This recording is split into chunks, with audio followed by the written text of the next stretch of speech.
नमस्कार बच्चों, जैसे हमने कल पढ़ा था हमें संसद क्यों चाहिए, थर्ड लेसन है अपनी क्लास का।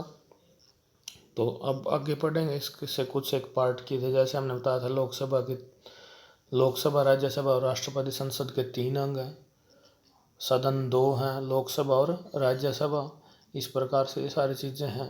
एक ये सार्वभौमिक वयस्क मताधिकार के बारे में पढ़ा था, लोगों को अपनी प्रतिनिधित्व के बारे में भेजा था। इस तरह से ये लेसन पढ़ा हमने। विधायक क्या है, संसद और लोकसभा के बीच में क्या फ़र्क है, ये सारे क्वेश्चन है इसके अंदर। बीच बीच में ये संसद का चित्र था, ये बाहरी था, ये आंतरिक है लोकसभा और राज्यसभा का। संसद की भूमिका जो आपने दी हुई थी, व्यवस्था है किस तरह से, ये सारे पढ़े थे। अब आगे करते हैं इसको।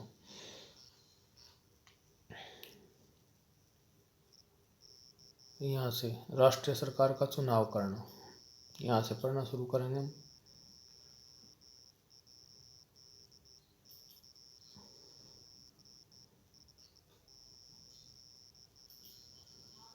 एक सेकंड, चलो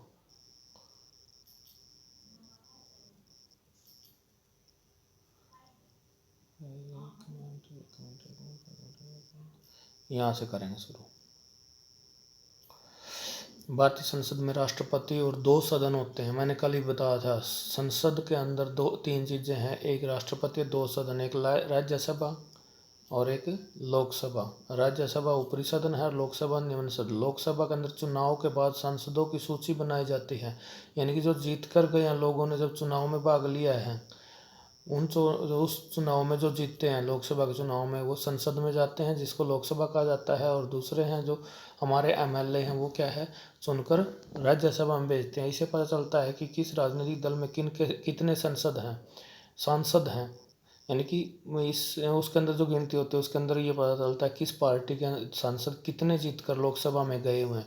ये जैसे इसमें दिया हुआ है, ये सूची देख लो। जैसे 2009 में हुई थी, या 15वीं लोकसभा के अंदर बहुजन समाज पार्टी बीएसपी के कितने थे, 21 राष्ट्रीय दल हैं। चलिए भी आगे आपको 10th क्लास में होगा।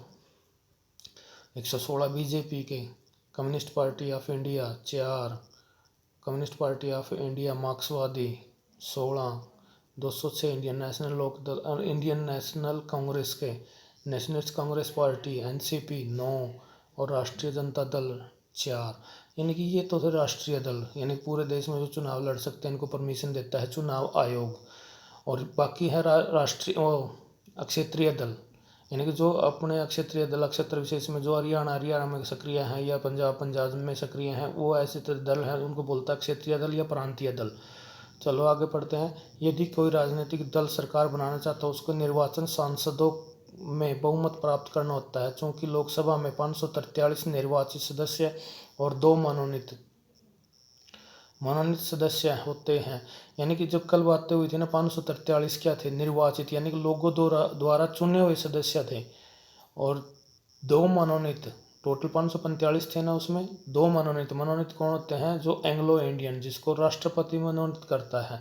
अगर ये कब मनोनीत होते हैं, जब लोकसभा के अंदर एंग्लो इंडियन कोई भी सांसद न पहुंचे, एंग्लो इंडियन कोई भी सांसद न पहुंचे, उनको राष्ट्रपति मनोनीत कर देता है। इसलिए बहुमत हासिल करने के लिए लोकसभा में किसी भी दल के पास कम से कम 272 सदस्य होने चाहिए। कहने का अर्थ यह है, टोटल का जो आधे से एक अधिक। संसद में बहुमत प्राप्त करने वाला दल गठबंधन का विरोध करने वाले राजनीतिक दल विपक्षी दल होते हैं। संसद में बहुमत प्राप्त करने वाले दल या गठबंधन का विरोध करने वाले राजनीतिक दल विपक्षी दल होते हैं। कार्यपालिका का चुनाव लोकसभा का एक महत्वपूर्ण काम होता है। जैसा कि आपने पहले अध्याय में पढ़ा था कि कार्यपालिका ऐसे लोगों का समूह होता है जो संसद द्वारा बनाए गए कानूनों को लागू करने में के लिए मिलकर काम करते हैं। कार्यपालिका क्या थी, जो कार्यपालिका है, जो संसद के अंदर जो कानून पारित होता है उनको लोगों पर लागू करने या देश में लागू करने के जो काम है वो कार्यपालिका है, काम करते हैं। इस प्रकार सरकार शब्द का इस्तेमाल करते हैं तो हमारे ज़हन में अफसर यही कार्यपालिका होती है। भारत का प्रधानमंत्री लोकसभा में सत्ताधारी दल का मुखिया होता है। लोकसभा के सत्ताधारी यानी कि जिसकी सरकार है, उसके दल का मुखिया कौन है, प्रधानमंत्री। तो प्रधानमंत्री अपने दल के सांसदों में से मंत्रियों का चुनाव करता है। ये नहीं अभी कोई भी मंत्री बन जाएगा, जो प्रधानमंत्री जिसको चुनकर जो मंत्री पद देगा उसी को मंत्री बनाया जाएगा। ये मंत्री स्वास्थ्य मंत्री, वित्त मंत्री, शिक्षा मंत्री, ये बहुत सारे पद हैं, बहुत सारे मंत्री पद हैं उनको होता है। हाल ही के सालों में काफ़ी बार किसी एक राजनीतिक दल को बहुमत नहीं मिल पाया था, जो कि सरकार बनाने के लिए एकदम जरूरी है। इसी सूरत में कई राजनीतिक दल मिलकर एक गठबंधन सरकार बना लेते हैं। गठबंधन सरकार क्या है? जब किसी एक राजनीतिक दल को बहुमत न प्राप्त हो, जब किसी एक राजनीतिक दल को बहुमत प्राप्त न हो, तो कई राजनीतिक दल मिलकर के गठबंधन सरकार का निर्माण करते हैं, गठबंधन सरकार बना लेते हैं, साझा मुद्दों पर वो काम करते हैं। कॉमन मिनिमम प्रोग्राम, साझा मुद्दे हो गए। राज्यसभा मुख्य रूप से देश के राज्यों के प्रतिनिधि के रूप में काम करती है। ये राज्यों के प्रतिनिधि कैसे, मैंने पहले ही बताया था। राज्यसभा है, उसके जो सांसद हैं, राज्यसभा में जो चुने हुए 233 चुने हुए हैं और 12 उसमें मनोनीत हैं। 233 राज्यों के एमएलए द्वारा या विधानसभा के सदस्यों द्वारा चुने जाते हैं, और जो 12 हैं वो क्या है, मनोनीत है राष्ट्रपति द्वारा। वो विभिन्न क्षेत्रों के अंदर, जो 12 क्षेत्र हैं उसके अंदर खेल हो गया, किसी क्षेत्र में विशेष उपलब्धि वाला व्यक्ति हो गया, ये गायन में या किसी चीज़ में, उन लोगों को उसके अंदर मनोनीत किया जाता है। जैसे राज्यसभा में प्रतिनिधि के रूप में काम करती है। राज्यसभा का कोई कानून बनाने का प्रस्ताव पेश करती है। किसी विधेयक को कानून के रूप में लागू करने के लिए जरूरी है कि उसे राज्यसभा की मंजूरी मिल सके। मैंने ये 3 प्रक्रियाएं बताई थी। अगर कोई कानून बनाना है ना, तो सबसे पहले वो लोकसभा में पारित होगा, निचले सदन में। जैसे कल नंबर पाए थे 1,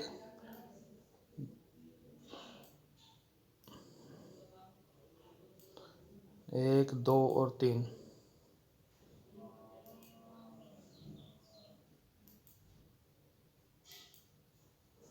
1,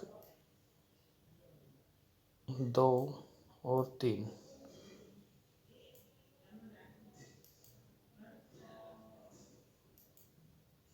तीसरा ये था। जो लोकसभा तीसरे नंबर पर है, उसके अंदर कोई कानून बनाएगा, विधेयक पारित होगा, तो उसके बाद वो जाएगा राज्यसभा में। राज्यसभा में अगर वो पारित होता है, 2 प्रक्रिया, अगर राज्यसभा में पारित होता है तो क्या है, वो उसको पारित करके वो भेजते हैं राष्ट्रपति के बाद। राष्ट्रपति अगर उसमें साइन कर देता है तो वो कानून बन जाता है। एक विधेयक क्या बन गया, वो कानून। अगर उसमें बीच में, जैसे दूसरी प्रक्रिया क्या है, अगर लोकसभा में पारित होने के बाद वो जाता है राज्यसभा में, राज्यसभा में उसने पारित नहीं हुआ तो आगे वो नहीं जाएगा। अगर राज्यसभा ने उसने पारित नहीं किया तो आगे वो विधेयक नहीं जाएगा, और जब तक राष्ट्रपति के सिग्नेचर नहीं होते तब तक वो कानून नहीं बन पाता। और इसी प्रक्रिया में चलो, लोकसभा के बाद राज्यसभा ने भी पारित कर दिया और वो राष्ट्रपति के पास भेज दिया। राष्ट्रपति उसको एक बार क्या है, उसको सलाह मशवरा के लिए उसको वापसी लोकसभा में भेज सकता है। फिर वही प्रक्रिया होगी, एक बार ही भेज सकता है वो। उसके बाद क्या होगा, वो दोबारा फिर वहीं जाकर चाहे ज्यों का त्यों भेजो, चाहे उसमें कोई सुधार करो, तो राष्ट्रपति ने उसकी बातें माननी होंगी और उसने उसके ऊपर सिग्नेचर करने होंगे। इसे राज्यसभा की मंजूरी मिल चुकी हो, इस प्रकार राज्यसभा की भी बहुत महत्वपूर्ण भूमिका होती है। संसद का एक सदन का यह सदन लोकसभा द्वारा पारित किए गए कानूनों की समीक्षा करता है, यानी कि उसको देखता है इसमें कोई कमी तो नहीं है। अगर कोई ज़रूरत है तो उसको संशोधन के लिए दोबारा लोकसभा में संशोधन करता है, लोकसभा में भेज सकता है। राज्यसभा के सदस्यों का चुनाव विभिन्न राज्यों की विधानसभाओं के निर्वाचित सदस्य करते हैं। मैंने पहले बता चुका हूँ मैं, जो राज्यसभा के सदस्य हैं उनका चुनाव कौन करते हैं, विभिन्न राज्यों की जो अपने राज्य हैं उनके निर्वाचन सदस्य, जो एमएलए हैं, वो राज्यसभा के सदस्यों का चुनाव करते हैं। राज्यसभा के सदस्यों के निर्वाचन सदस्यों की संख्या 233 है। निर्वाचन यानी कि जो निर्वाचित सदस्य, जो जिनको चुना जाता है, और 12 हैं जो राष्ट्रपति द्वारा मनोनीत किए जाते हैं, राष्ट्रपति द्वारा बैठाए जाते हैं। सरकार को नियंत्रित करना, मार्गदर्शन देना होता है, उनकी जानकारी देना। जब संसद का सत्र चल रहा होता है तो उसमें सबसे पहले प्रश्नकाल होता है, 1 घंटे का प्रश्नकाल, यानी क्वेश्चन आवर। प्रश्नकाल का महत्वपूर्ण व्यवस्था है कि इसके माध्यम से सांसद सरकार के कामकाज के बारे में जानकारियाँ हासिल करते हैं। यानी कि जो क्वेश्चनिंग है, जो विपक्षी दल है या जो पक्षी है, जो उसके साथ में कोई भी सांसद सरकार के मंत्रियों से या सरकार से पूछताछ कर सकता है आपने भाई इस क्षेत्र में क्या काम किया है। वो क्वेश्चन और है उसमें प्रश्नकाल है, उसमें सारी जो प्रक्रिया है संसद उसके अंदर बैठक के अंदर ली जाती है। इसलिए इसके जरिए संसद कार्यपालिका को नियंत्रित करती है। सवालों के माध्यम से सरकार को उसकी खामियों यानी कि उसकी जो कमियां रही हैं प्रति आगाह किया जाता है। इस तरह सरकार को भी जनता के प्रतिनिधियों यानी सांसदों के जरिए जनता की राय जानने का मौका मिलता है। सरकार से सवाल पूछना किसी संसद की बहुत महत्वपूर्ण जिम्मेवारी है। कोई भी सांसद उससे सवाल पूछ सकता है, उसकी जिम्मेवारी है उसको सवाल पूछे। लोकतंत्र के स्वास्थ्य संचालन में विपक्षी दल की एक महत्वपूर्ण भूमिका अदा करते हैं। यानी कि किसी भी संसद को चलाने के लिए विपक्षी दल है वो महत्वपूर्ण भूमिका अदा करते हैं। किसी देश को चलाने के लिए उसकी कमियों को बताते हैं, सरकार की जो खामियां उनको दूर करने की सलाह देते हैं। लोकतंत्र के स्वास्थ्य संचालन में विपक्षी दल की अहम भूमिका अदा करते हैं। वो सरकार की नीतियों, कार्यक्रमों और कमियों को सामने लाते हैं, अपनी नीतियों के लिए जन समर्थन जुटाते हैं। ये इसमें ये है मनोज तिवारी है जो क्वेश्चन आप पढ़ सकते हो। सांसदों के प्रश्नों से सरकार को महत्वपूर्ण फीडबैक मिलता है। यानी कि जो क्वेश्चन पूछे जाते हैं सांसदों द्वारा उनको पता चलता है इस सरकार की क्या नीतियां हैं, हमारे देश के अंदर जो जनता है वो हमारे प्रति क्या राय रखती है। इसके चलते सरकार चुस्त रहती है। इसके अलावा वित्त से संबंधित सभी मामलों में संसद को मंजूरी सरकार के लिए महत्वपूर्ण होती है। यह उन तरीकों में से एक है जिसके माध्यम से संसद सरकार को नियंत्रित करती है, उनका मार्गदर्शन करती है, उसको सूचित करती है। जनप्रतिनिधियों के रूप में संसद को नियंत्रित, निर्देशित और सूचित करने में सांसदों की एक अहम भूमिका होती है। यह भारतीय लोकतंत्र का मुख्य आयाम है। कानून बनाने की प्रक्रिया।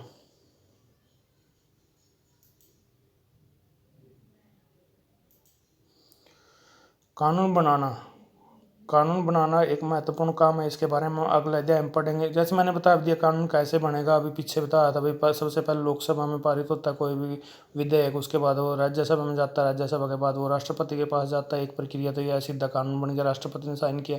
दूसरा बताया था लोकसभा में पारित होता है, फिर वो राज्यसभा में जाता है, राज्यसभा उसको वापसी भेज सकती है, भाई इसमें कुछ कमियाँ इसको सुधारें, या उसके अंदर कुछ सुधार कर सकती है। फिर राष्ट्रपति के पास भेजेगा, राष्ट्रपति क्या उसको एक बार वापसी भेज सकता है। अगर लोकसभा या राज्यसभा उसको ज्यों का त्यों भी भेजें तब भी राष्ट्रपति ने उसमें साइन करने होते हैं दूसरी बार। संसद में कौन लोग होते हैं? संसद में विभिन्न पृष्ठभूमि वाले लोगों की संख्या बढ़ती जा रही है। उदाहरण के लिए अब ग्रामीण पृष्ठभूमि वाले सदस्यों की संख्या पहले से ज़्यादा है। बहुत सारे क्षेत्रीय दलों के सदस्य भी बढ़ गए हैं। जिन समूहों और तबकों का अब तक संसद में कोई प्रतिनिधित्व नहीं था वो भी अब चुनाव जीत लेते हैं। यानी कि हर वर्ग का व्यक्ति अब संसद में जाने के योग्य है। उनके लिए चीज़ें जरूरी कर दी हैं, उनके लिए जो चीज़ें हैं, जो आरक्षित सीटें हैं वो जा सकती हैं। ये पहली, दूसरी, चौथी, 16वीं जो होगी। देखने में आया कि प्रतिनिधित्व प्रतिमूलक लोकतंत्र अपने समाज को पूरे तौर पर सही ढंग से प्रतिबिंबित नहीं कर सकता। यह एक साफ दिखाई देने लगा है। जब हमारे हित और अनुभव अलग अलग होते हैं तो एक समूह के व्यक्ति सबके हित की आवाज़ नहीं उठा सकते। इसी बात को ध्यान में रखते हुए संसद में कुछ सीटें अनुसूचित जाति, अनुसूचित जनजातियों के लिए आरक्षित की गई हैं। ऐसा इसलिए किया जाता है ताकि उन चुनाव क्षेत्रों में दलितों और आदिवासी उम्मीदवारों के जीतते और संसद में उनकी हिस्सेदारी हो। यानी कि कुछ जो कम संख्या में कम है या प्रतिनिधित्व कम है, ऐसे लोगों के लिए सीटें रिजर्व कर दी हैं। SC और ST के लिए वो संसद में चुनकर सिर्फ वही लोग जा सकते हैं, उनकी जगह कोई भी जर्नल या कोई अन्य कास्ट का नहीं जा सकता। इसी प्रकार हाल में महिलाओं के लिए भी सीटें आरक्षण का सुझाव पेश किया गया है। इसी सवाल पर अभी भी बहस जारी है। 60 साल पहले संसद में केवल 4% महिलाएं थीं।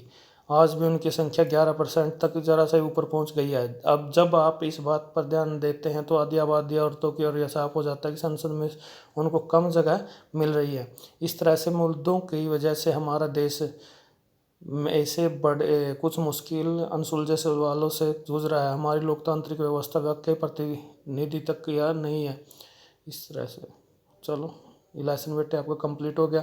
जो इसके शब्द संकलन है, मेन हेडिंग है, जो पॉइंट है, यहीं से आप क्वेश्चन बनाना और बीच बीच में जो हमने पढ़ाया वो क्वेश्चन बनेंगे। गठबंधन सरकार क्या है, अनसुलझे सवाल क्या है, इस तरह से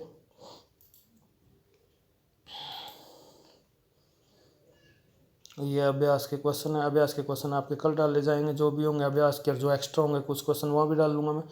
thank you, have a nice day. Okay.